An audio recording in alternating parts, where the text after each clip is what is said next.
Everybody, welcome back to the podcast. I'm really excited to have my two good friends with me today. Lena Medina, as you know, I love that name. Val Guerrero, and they're back on the podcast by popular demand. And so I'm glad they're with me. We're going to talk today about final thoughts, right? So with this class, I'm kind of sad to see you go. This has been a fun class. It's been cool to read your responses throughout the last several weeks, and I've made some I would call them friends in this class as well. So hopefully lifelong friendships. It's going to be fun to watch everybody kind of move to the next level. So today we're going to talk about final thoughts. I'm just going to pass it off to these wise women right here. So who wants to kick it off? Lena, you want to start with us? Sure. Again, thank you for the opportunity. I think it's great. Thank you for letting us be here. And the final thoughts is just a really nice open canvas for us to sort of pour into our journey and keeping in mind that, we are trying to service the market. But a lot of what we learn in these courses, especially with you, it's nice when we're inspired, right? And so a lot of the things, even leadership or to have someone buy in, and, we're talking about living a life of service. And so, I always like to be inspired. If I'm inspired, and don't forget, we can be inspired by so many things in this world, right? It could be from a plant or a poem or a podcast, or just another person's acts of kindness, right? And so that's just where my brain sort of wants to start. We do these podcasts without any notes, and sort of it's very organic. And let me ask you something, Lena. In the last, I'm going to make this specific, and then we'll go to Val. But in the last week, what has inspired you? Think it like you mentioned, plant songs, just anything, right? So what has been something that you've seen in the last 7 days that has inspired you? Yeah, for me, it's more personal. I have two teenagers, and so I am very aware of my behaviors and how I'm leading, not only in my business, but also as a parent. And so it very much parallels. And so in the last week, I think I've been able to see just my kids looking at me, and then how our partners treat us, right? I was at Trader Joe's, and a partner, we were talking about something, and I thought, well, people are looking, and so it's always important to watch your behaviors in the business world, but don't forget about your behaviors at home, right? And so I've been pretty inspired about just watching my kids watch me and their comments. And so it's kind of personal, maybe not so much business related, but that just is what did quick. Yeah. That's awesome. That's cool. Val kind of followed up. Maybe you can say those two things as well. Like as we're talking about life of service, any thoughts? And then in the last 7 days, what has inspired you? Yeah, I think I'll give the first thought process was kind of in the realm of service and thinking about what does that really look like in the business aspects, and how do we start creating that reciprocity of mutual benefit? And I came across, I think the book is called Extraordinary Hospitality. Hospitality is in the title, but I don't quote me on the title of the book, but it's a really, really good book. And it talks about just this whole attitude in business of giving out service, and how because of the feeling that you create with the people that are consuming your product. And they're talking about it more in the restaurant aspect of things, and how I can think about it when I go into an atmosphere or a restaurant and the service is really nice. The atmosphere it creates, it almost makes me want to spend more, feel more polished. And then maybe we can go into that, like the atmosphere, but I think service in itself is creating a feeling. And I think when we start to create that feeling, that energy is where we start to receive and root the benefits of also giving something, but also receiving something in return because of it. And I think it happens organically. And so that was the thought process that came to me. Is Val, like this. I've never thought about that in this class. I've never thought, you're right, the service industry, great restaurants, they do exactly what we're trying to talk about. They give in terms of their atmosphere, but the hope is that you'll then buy great food, buy great drinks, whatever, and then they'll make profit off it. But it starts by them giving that atmosphere. Never thought about it that way. And it And gains and momentum, right? It Really gains good. momentum. Your yes. experience starts when you get out of your vehicle, right? So it's Right. an entire experience. It almost loops back to our feelings are really important. And our feelings, when those are ignited, engaged, inspired, Mhm. we can create some really neat results from that, right? Mhm. Or experiences, like you were saying, Val. So good. Mhm. And I Yeah. think it's going to go hand in hand to the second question, but to finish that off, is the book starts with him kind of Is it starting at Danny like the, Meyer? Is the book by Danny Meyer? I want to say, maybe I am horrible at remembering names Okay. and Okay. Because there's a authors, great but restaurateur out there, and I think it's Danny Meyer. He wrote a book on. I haven't read the book yet, but yeah. So I'll look that up. Yeah, it sounds like a good. yeah, and so he starts off like started at the bottom, kind of waitressing, dishwashing, and then starts to get a mentor, starts to get into the hospitality industry, and starts to figure out like what makes certain restaurants stand out from other restaurants. And I Mhm. think we also start covering it, and hopefully, like with other business classes that you guys are gonna, that we're all gonna take, we start to talk about marketing and how like marketing also plays a factor in that because it's creating a feeling, either a feeling of luxury, a feeling of you're missing out, a feeling of I have to. And we're living in a consumer society. So a lot of people feed off of that feeling. If you can strike that feeling of either someone feeling inspired by what you have to give or feeling like what you have of value is important, then people want to consume more of that. And I think even in JC, one of your classes where we're presenting, that really stuck with me is when we were presenting and doing our slides. A lot of people get nervous when they're presenting something, but I think the token that you gave me was just see it as you're offering value, you're giving Mhm. something, Mhm. and to inspire people to feed back on that, right? You want to engage people. And I think that even in the simplest forms, we're doing that in this classroom, but I think it's going to extend to a bigger aspect of service if we're able to master the foundation of it, which is even in those small tokens of exchanging information as small as a PowerPoint. So I Mhm. think that's one thing. And I think that rolls into the inspiration. What has inspired me this weekend or just this season of life right now is learning. I think sometimes we naturally get into this state of life where we're comfortable. We get into our Mm. routine. We're really humans of habit. We Yep. like to know where our things go. We like to know what our schedule looks like. And it's great because it creates a form of discipline and structure. And that's what allows you to execute things. But life happens. And sometimes that schedule and that plan gets thrown off. And so, how do you really show up for yourself when everything around you is in fire or things are not going as you had envisioned it or planned? And so, to me, what is really inspiring me is I think I've been able to have the pleasure of being in great positions in my life where everything just feels like it's flowing and it's blooming and it's growing. But to be able to be in a season where I feel like I'm kind of in the fire, but I'm learning to embrace the growth that is happening through that process, Mm. and knowing that I'm still becoming and I'm still developing is inspiring me to say, if I can make it through this, then I can make it through a lot of things. And I think that's what seasons in life is. You're going to have this ebb and flow, and to be able to feel proud of yourself and inspired through that whole process. I think it's going to speak volumes in how you show up for yourself, but also how you can show up for others in those seasons of your life. That's really good. So here's what I want to ask real quick, and then we can come to service. But you're bringing up a good point there, Val, and Mhm. Lena. I'd love to hear your thoughts on this. Because I think there are a lot of our students that probably understand this, like going through tough times, moving to the next level, how tough that can be. How do you make it through the darker seasons, the tougher seasons, the growth seasons? Maybe that's the more positive way to put it. So I don't Yeah. know, Lena, like I'm sure you Yeah. go through those seasons. What are some, you When know, I'm challenged, I try to get in my head. First of all, we should all have tools that we use. You shared in other classes. Those tools can be journaling, those tools can be meditation, a walk on the beach. But for me, I also like to think of my challenging components, it's almost safer if I smush it into just one little stepping stone.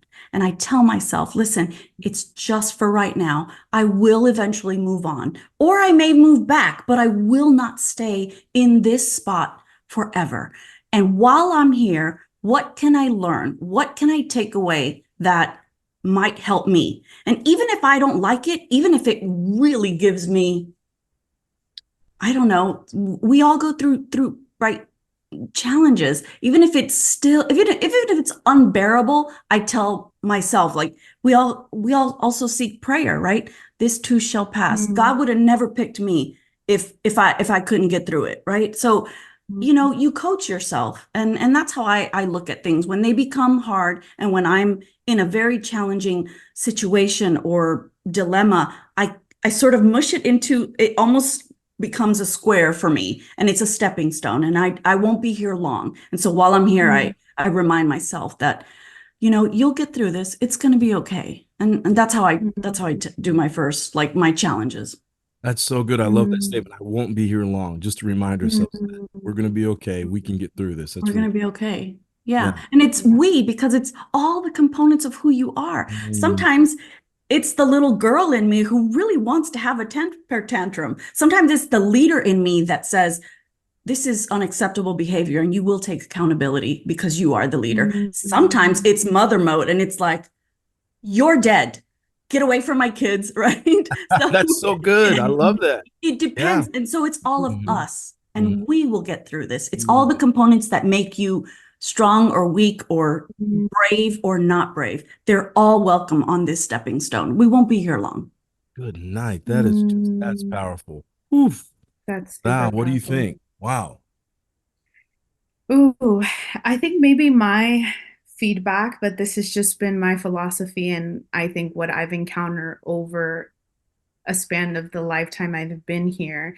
As much as I want to say that it's me that gets me out of this, I think part of that's true, but I would not be here without the people that remind me of who I am. Mm. And I think that Mhm. to me is in those moments when I'm like, I'm lost. I don't know what I'm doing, but I'm here. Like, and having a great support system to be able to just hold space for me and remind me of all my capacity. And when I feel like I can't do it, to just those words of encouragement to just say, just show them what you're made out of. I don't even I don't even need, the full guidance, but just that holding that space for me. It really in these moments, and I think even in other moments of my life where it's been very difficult, I've seen how certain people have, whether we say it God-given gift, have come into like my season of life when I needed them, and they've just that friendship that's been cultivated through those seasons and those people who have magically just appeared in those seasons of life, have really been the pillar to allow me to make it through the other seasons of my life. And I think vice versa, if we're talking about the reciprocity of that, I Mhm. can see it that in other seasons I've been able to hold space in that same way for other friends. And so I think that's the beauty of those exchanges. That's really good. If I'm being transparent, kind of as we're talking about this today, um, I would say that I'm in a season of growth as well. Uh, Val and I had a class just a couple weeks ago where everyone couldn't make the class that night except for Val and then David, one of their Mhm. students. And it was one of the best classes I've ever had in person. In all the years I've been teaching, it was really phenomenal. I learned a lot that night. David Strasburger, although I think they say his name David or David, because I went to watch him play tennis, and the people were calling. I was like, Oh, they're talking cool. about. I think it's David. Yeah, so it's David Strasberg. Mm, Anyway, we had a great class. I shared with him that I just started up my own my own LLC for a business, and I've been working for somebody else for a couple of years when it comes to consulting. But now I want to step out on my own. Y'all, I'm just gonna admit I've had more anxiety in the last 3 weeks. I mean, that's one of mm, the reasons why I couldn't go to sleep last night was I got off that mm, call and my mind was just like it just wouldn't mm, stop. And so I had to get out the journal and the tools, but it took like 2 hours of diving in. So here's a question that I want to pose to us. So we're talking about service, right, in this class.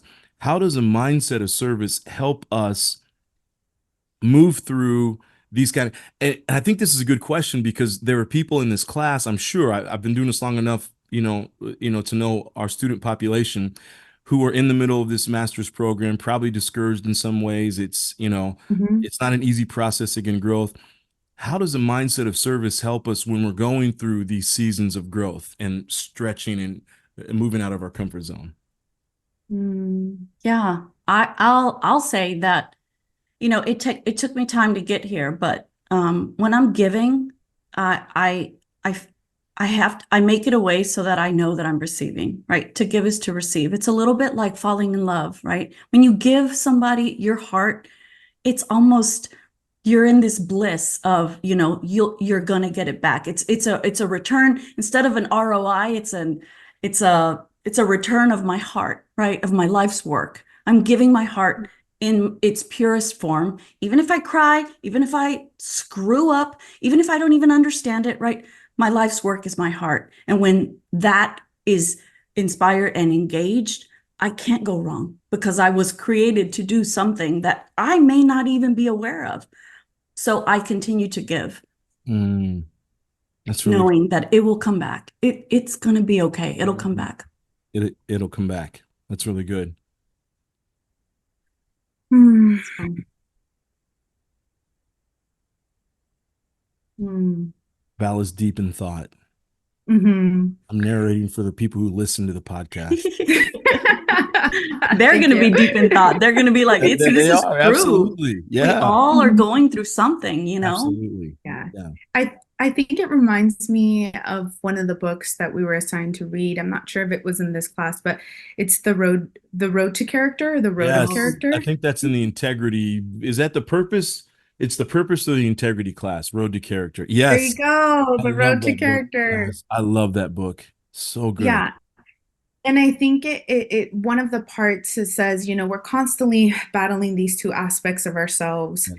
And I think one of the things is this ability to look outside of yourself. And I think the only way you make it through difficult times is to be present. And I think to be present is to surrender and to trust. And I think we only have the capacity to do that when we believe that there's something outside of ourselves that is taking care of the harder blocks to carry, the harder load. And that I think is the tools of, yes, journaling, the tools of meditation, the tools of breath work. Yes, those definitely center, but I think it comes back to being present. Those tools help us be present. And Absolutely. I think Yes. with allowing ourselves to be present, then we have the capacity to not be in survival mode. And what happens in these moments of being challenged is often we either freeze, right? We fight, or what's the other one? Do you Well, guys want to give me? fight or flight. Yes. Fight or Yeah. flight, Yeah, right? fight or flight, but I think there's one more that I forgot. But if you're in that state of mind, then your main concept is to preserve. I'm going to preserve me. I'm going to take care of me. And so that doesn't help you be in that act of service. And so I think that the ability for us to believe in something greater, to be present, and to use these tools to allow us to be present is the only way we're going to make it through those tough times. Because our mind naturally, I think, wants to go into defense mode, wants to go in overthinking, wants to see all the things that could happen wrong. Yeah, But what if it happens all great? And yeah, what if our minds are the ones that are just bringing us to all these things that could happen, which is great because that's how we survive, right? We see all the possible options, all the problems, all the things. But if we could find and focus on the solutions, then I think we're winning and being able to be centered with ourselves. And that in return gives us the capacity to give. yeah. That's so good. Lena, it looked like you were getting ready to add something I there. was going to say band-aids, like, right? Like, when I'm challenged, I know I shouldn't like drink, or I know I shouldn't. When Yeah. you're in survival mode, we tend to put band-aids on things, and All and the time. and Mhm. I and then we beat each other up, right? We put shame Mhm. on that. But really, Mhm. couldn't we potentially consider it as part of the process? It's not going to be perfect every Wow. time, right? Wow. Isn't it part of the Mhm. process to sort of self-administer comfort and care, even if it's not to my mom's expectations or my Mhm. organization's expectations, right? We Mhm. can't we also put some beauty behind the imperfect? Like what it's okay to Yes. self-administer some comfort and band-aids. I'm not saying that it's the fix, but our goal is to end up, right, leading a life with service or of service, but to get there, it could be a bumpy road, right? There could be some That's so turbulence. good. There could be Yes. some Yeah. turbulence. Yes. So my I was talking about this with my therapist. This was a couple of years ago. And so my thing is I'm just gonna be transparent. I love food. Like I love carbs. I Mhm. love food. I love a good beer, right? All that, and none of this stuff is healthy, right? And so I go to the gym 4 times a week, but it's to maintain so I'm not, rolling around campus over here on Point Loma, Not right? rolling. He said, rolling. See me rolling. It's like, here comes JC. That's how it would be if I didn't get in the gym 4 times a week. I'd be rolling around campus, literally. And so I have to do to maintain. But so one day I was complaining about this, and I was like, I think that day it was like Oreos. I just like, and I didn't eat like two or three. I ate a sleeve, like maybe two sleeves, if I'm Mhm. honest with you, like in one sitting. And I'm telling my Yeah. therapist, I said, why am I doing this, right? And you know what she said? She said, well, JC, it's not cocaine, it's not Mhm. crack, right? Mhm. And the point Mhm. she was trying to make is she said, hey, you're in the process, you're dealing, right? You Mhm. have a little bit of a something that you're falling to, whether it's you drink a little or you got a little, an Oreo addiction or you're eating too many carbs or something like that. But I think it goes back Yeah. to what you're saying. Sometimes in this process of trying to live a life of service, it's difficult, it's hard. There are things inside of us Mhm. so we can, that we're not able always, as Val talked about, I think was so good being present and all these tools we have help us to be present so we can give. But sometimes we can't get to those. So sometimes we eat the Mhm. Oreo, right? Or sometimes we drink an extra beer or we eat some extra, you know, but it's better. And I think that's what my therapist was saying. It's better than the alternative. Yeah. And in Right. business, Yeah. we're going to have these paths. In business, there's Absolutely. going to be ups and downs. And in business, 100%. sometimes the option is to do nothing. That's okay too. It's Mm. okay to Mhm. all gather, have a meeting, and say, one of the options on the table for all of us here is to do nothing at this point. And that's okay too. Mhm. I heard a I great think. saying one time where they said, if you don't know what to do, right, if you're in the middle, and I've learned just personally, if my emotions are all over the place, do nothing. Just do nothing. Just Mhm. get up, go about your day, send the emails, just, run the system, but don't make any decisions during that time, Yeah. right? Don't Because you're confuse not able to. bravery with like That's it. being non-responsible or making a silly decision, right? Right. Because as Mhm. Val just said, and I think that's so key to what we're talking about here today, if I can't be present and make a really good decision, then make no decisions, right? I still have to get up and shower and do the things, go Yeah. to the gym, like everything Mhm. I can do on automatic, but I don't make any big decisions, right? Until I'm at that moment Mhm. where Val talked about where I can serve and I can center myself and be present. Val, you were going to say something there. Yeah, I think it reminds me of what we were saying last week, where it's like beauty in the madness, but to remind ourselves to be gentle with ourselves. And so I think in these seasons where there's turbulence, is that reminder of being kind and being gentle with ourselves. I think that becomes such an essential process of Mhm. this whole season of life. Mhm. If we're going to live a life of service, which is difficult. And I say it all the time when it comes to leadership, don't sign up for leadership unless you're able to serve, because it really is like great leaders, like great Yeah. parents, they make it about their kids. Great leaders make it about the employees. They make it about the mission. They make it about but it's taxing and it's difficult and it's not easy, right? And so everything that you're talking about, tonight, um, I think helps to center us so we can make good decisions so we can give back. Yeah. And I remember in some of our classes where we were talking about, sorry, my lighting's being weird. Mhm. Um, let me see. We were talking about in certain companies, sometimes they think they overcompensate for something. So they're like, what can we implement more into the business? What can we add more? Do we add more meetings? Do we add more employees? And sometimes the key components in those aspects were to do less. And so it goes back to sometimes if you don't know what to do, just don't do anything at all for that precise moment. And sometimes that means stepping back and doing less.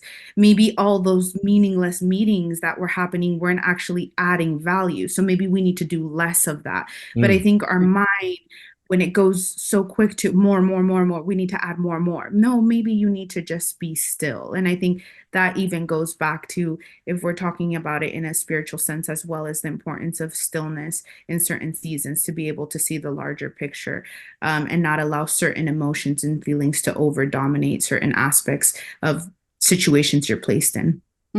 I think that's good advice too, because leaders often get really manic, especially if things aren't going the way that they want them to within the organization or business. And when we get manic, we start making, manic decisions, more meetings, more, it's everything you're talking about. When probably what we need to do in those moments, I've learned in my own life, the more manic I feel about usually it means there's something underneath that I need to take hold of. So the best thing to do is stop, like you said, do nothing or slow down the ship. So we don't add more meetings.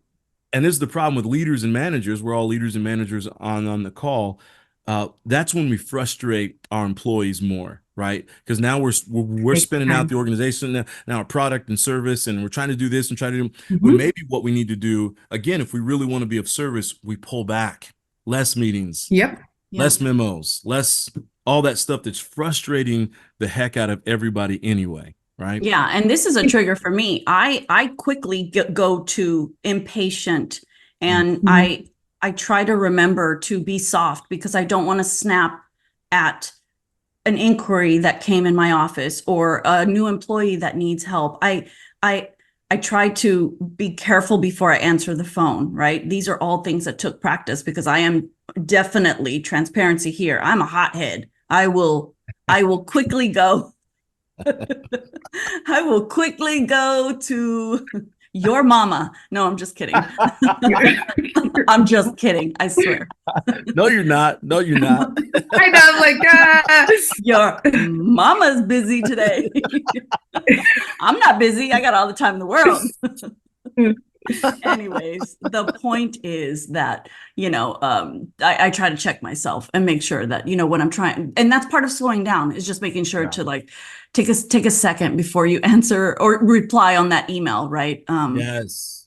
Because if people don't know you, or people don't know our personalities, it could, especially through correspondence, right? All you guys that are in the class, be careful when you reply to emails, because it doesn't come off the way you mean it to. And so then you find yourself having to explain that, and you're already frustrated and short, and anxiety. I get anxiety too on certain topics and levels. And then I just sort of start to unravel. And at what point do we catch ourselves, right? So that we're not making a bigger mess than what life is already doing, right? Don't make a bigger mess. So like the question we should be always asking, right? Is what I'm getting ready to do or send or say, or whatever, is it adding value or taking value away, right? We're talking about living a life of service. Am I adding value?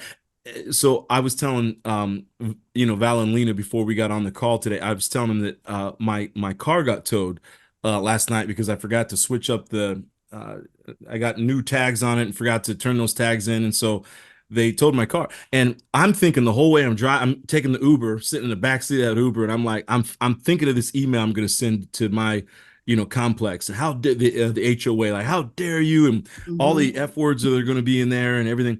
And you know what, you're reminding me right now too, when you're saying that, Lena, just this conversation is saying, when I do send an email, it needs to add value. Right. So I can send an email and say, hey, here's some recommendations I have. That didn't seem very fair that you towed my car. I've been here for 6, 7, 8 years. I've been a great tenant here. I've, been a great member of the HOA, so this isn't fair. But instead of attacking, try to add value through that email. Right. So again, it's that mindset of service. How do I add value to this team here that, they're not out to get me. They're all doing their job, But right? it feels that way It sometimes. sure felt that way It in that feels Uber that way. today. Absolutely. Good We all God. feel targeted or singled Yep. out in business. We feel that there might be some motives or some intentions that we are not yet clear on. But the truth is, it is still on us Mm, to take a minute to think about how we're going to respond. Mhm. Right? mm, I think Absolutely. Not that's because I'm important. Afro Latino. That's what I'm like. It's because I'm Afro Latino. That's why they're towing my car, right? It has Well, nothing to do with yeah, you, right? yeah. So you're right. Yeah. Well, It's especially because we've said it before, especially because if your journey comes from this kind of being singled out, me too, right? If your journey comes from these sort of triggers or pains, we do mm, become very like, is this because I'm a mom? Is this because I'm a Mhm. woman? Is this because mm, Mhm. I know him and I think he's got it out for me, right? Mhm. It our mm, our I don't know what part of the I don't know if it's defense, I don't know if it's protective, but there's a certain part of our brain that always puts up this like, nope, Oh yeah, like absolutely. you're not going to get me. mhm, I'll get you before you get me, right? mhm. Where did our walls get built so high? Where did that happen? Like why are our walls so high? And Well, and it's and that we all have good survival. It's that reasons. survival thing, right? That It is we our survival. go-to. Valis talked about that in our class as well. That our our primary go-to is survival. That's how the human brain is Mhm, wired, right? And so mhm, I'll get you before you get me, right? mhm, It's what we're wired to do. Yeah. So then mhm. how do we soften up? So then how do we provide a service? So then how do we give to receive? Like, I these think are Mm, questions that are challenging. I think it goes back to what Val was saying earlier. Val, I feel like you got something to add here, so I'm gonna be quiet. But you said, I think you nailed it. It's finding whatever tool works Mm, and letting that tool help us to be present. Because in that moment, we're able mhm, to give back when we're manic or whatever. Um, a couple of years ago, no, this was a year and a half ago. I think I was doing a training in a room, and it was kind of a blue collar type group. And I was going through all the things I do, like I meditate and I journal and I'm reading, I kayak and I'm reading all this stuff. And a lady in the back of the room, she raised her hand. I'll never forget this. She said, I don't do any of that shit. I just go to Las Vegas. Everyone busted out laughing. But for me, it was a good lesson because I'm sitting there and I'm like, do it my way, journal, meditate, all this stuff. And she's like, no, what helps center me is I take a weekend and I go to Vegas and then I'm able to come back and mm. make good decisions, right? Some people play the drums. Some people That's scream right. into a pillow. That's Some it. people say, listen, I'm a crier. I like to cry. I'm not hurting Let me you or cry it out. nobody. Give me That's some right. privacy. Right. Like, Mm, right? That's It's exactly it. we mm. all do differently, We right? all do it differently. That's right. Yeah, and I think there's like so many gems that we just talked about, but even in the aspect of um there's a book that I read that it's okay not to be okay. That's what the name of the Mm, book is. And it goes through understanding there's so many parts of grief that we don't actually as humans talk about and the afterlife, etc. We're not going to get into that here, but one of the gems there was talking about how healing is not linear and grieving is not linear. And so when we think about what works for us, we think and I used to be super guilty of this where I'm like, oh, this worked for me, so it should work for everybody else. And I realized that every story is so unique and every aspect of what makes one person feel safe and okay doesn't to another person. And I think that's what makes us so authentic in who we are. And so I think it goes back to finding that authenticity in yourself. And I think even when we're talking about this service feeling, like what we constantly kept talking about was feelings, right? Like it makes me feel this way, or maybe I'll make someone feel that way. So I have to be aware of it, right? And so I think that in this concept of serving, it ultimately comes back to this feeling if we're able to ground ourselves, if we're able to be present as leaders, then we're able to facilitate that feeling to the rest of the team, to the rest of the people that we're leading, but vice versa. If you're feeling a certain emotion that is not necessarily of the highest vibration or the highest yes. light, then you're also transmitting that to your team. And you're going Yes. to see that So ripple good. effect happen So where good. your team's not going to be performing at the level you want them, which is going to in return create more frustration, then more doubt, then more guilt. And so just as if you're able to center the gems you give out, that's the gems you will get back. But if you're not, the same thing, whatever you put out is the same thing you're going to get back. And so I think it's part of, we're talking about these thought process, right? And how to, if you're in survival mode, the way that I've loved to put it and the way that I've seen it happen is that if your survival mode is here, but if you train your autopilot to be at a different level, then slowly over time, your autopilot is not going to be in survival anymore. It's going to be at a different vibration that you autopilot yourself to. But it takes work, it takes practice, Absolutely. it takes consistency, it takes patience, like anything in life, right? If you do it one time, two times, you're not going to see the result of anything. It's about doing it consistently every day. And that does not whatsoever mean perfection, because we're human and we're imperfect. And that's what we were brought here to do in this human existence, is sometimes we're going to let other people down. Sometimes we're going to let ourselves down. But in those moments, not to put so much weight and burden and guilt and shame in ourselves, because even that you're already putting a lower frequency of yourself, is to be gentle and love yourself even when you don't show up for yourself, to know that you're made of greater capacity, and that this is like Lena was saying, like, this will pass. This is it. Like, you're going to get through this too. And so I think all of it kind of goes hand in hand, but I think it just comes back to us really wanting to put the intention out there, to serve ourselves and to be able to be really impactful as leaders. But I think it stems from ourselves first. Yeah, for So sure, ourselves. I wanted to piggyback on that because I think that this is a good full circle moment. You know, Val, absolutely. you said it in the beginning about people. Like, well, what is life about? Everything's about people, right? When you are the leader of a business, who's your most important asset? It's the people. When Mm-hmm. you're a therapist, Mm-hmm. who's most important to that therapist? It's the people around you. When you're going through a Mm-hmm. loss, a life of loss or a loss of job, who's most important? It's your friends. It's your friends who Mm-hmm. uplift you. It's your community.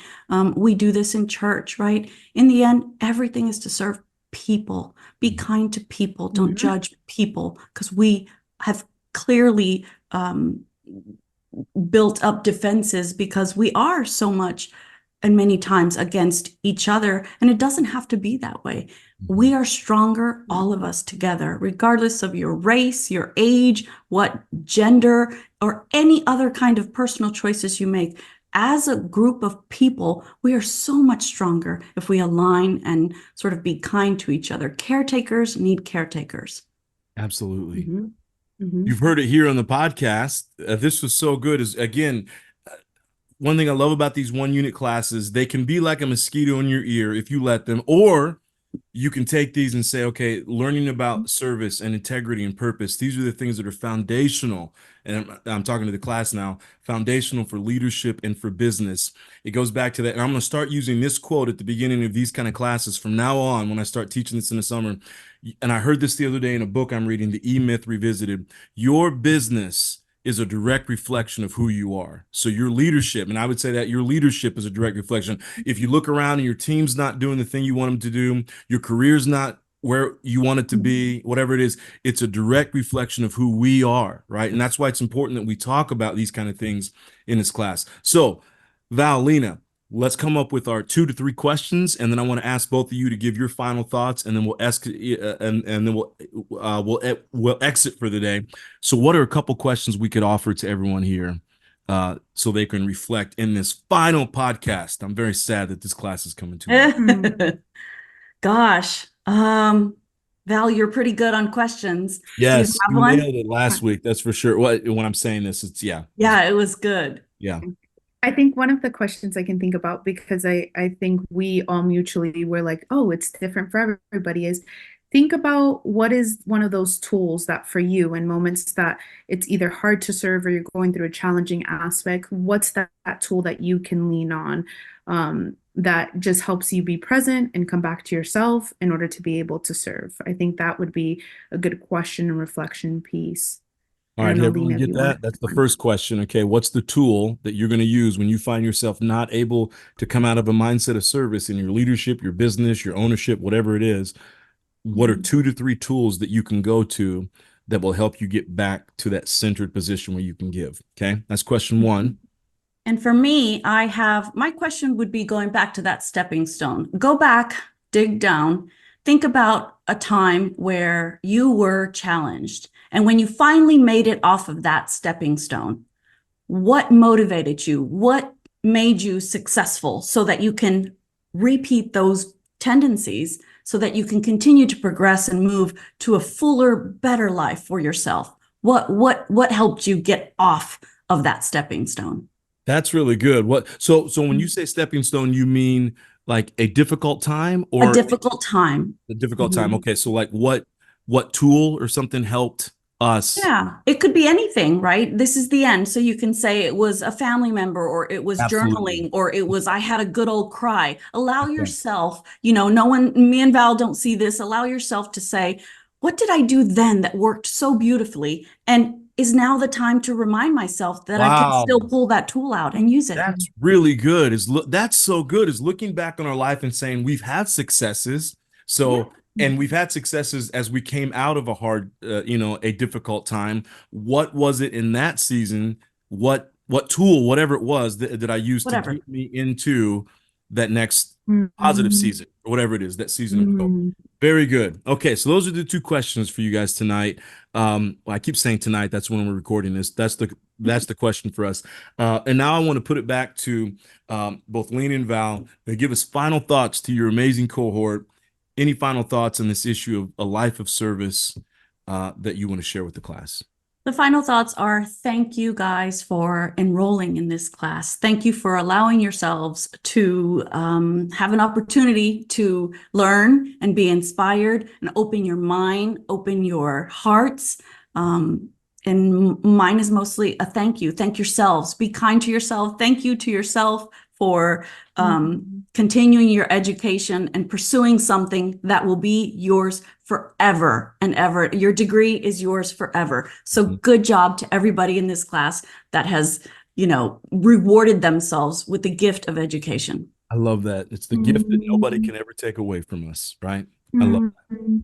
Val. I think to add on to that is the reason why most of us are furthering education is because we want to be able to be of service or to give more. And so to remind us that the mentality is there, the seed is planted. And so now we're just learning to grow it, to water it. And so you're exactly where you need to be. And we're exactly where we need to be in every aspect of our journey. Even sometimes when it's difficult, that's exactly the season you need to be in. So be gentle, be kind to ourselves, and remember you're of value. And now you have the ability to contribute value. Beautiful. Very Beautiful. good. Yes, thank you both for joining me on the podcast. To each and every one of you out there, our final podcast for this class. The more you serve, I promise you, the more you're going to get in return, for profit, nonprofit, whatever it is. So go out there and serve well, serve the marketplace well. And I promise you, it may take time, but the rewards will come. Thank you so much for being a part of this class. We've enjoyed you. Val, Lena, thank you for joining me twice this semester. We will do this again in coming semesters. So everybody take care. And we'll see you here, there, or on the other side.